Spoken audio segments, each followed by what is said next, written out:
आहे.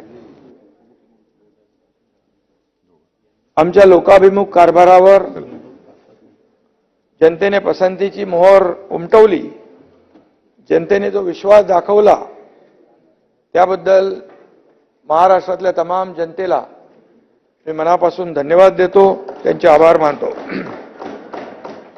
आता आमची जबाबदारी वाढली आहे याची जाणीव आम्हाला आहे. 30 टीम आहे, पण नवीन सिरीज सुरू झालेली आहे. मागची सिरीज आम्ही लँडस्लाइड विक्ट्री साजरी करत जिंकली. नव्या मालिकेची सुरुवात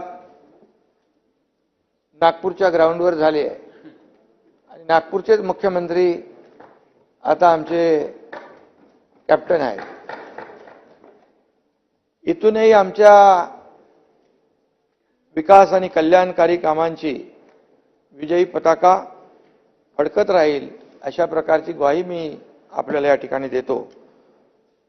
येत्या 5 वर्षात जनतेला जे आश्वासनं दिलेली आहे त्या पुढच्या 5 वर्षामध्ये आम्ही पूर्ण करू याचा विश्वास देखील व्यक्त करतो. कारण आम्ही 2.5 वर्षामध्ये नाताभाऊ कमीत कमी 5 वर्ष नाही त्याहीपेक्षा जास्तीच्या कालावधीचं काम केलंय. कल्याणकारी योजना असतील, विकास असेल, आणि म्हणून महायुतीने ज्या योजना सुरू केलेल्या आहेत या योजनांपैकी कुठलीही योजना बंद होणार नाही. या सर्व योजना सुरू राहतील आणि येत्या काळात जनतेच्या कल्याणासाठी नवीन देखील योजना सुरू केल्या जातील. सर्वसामान्य लोकांचं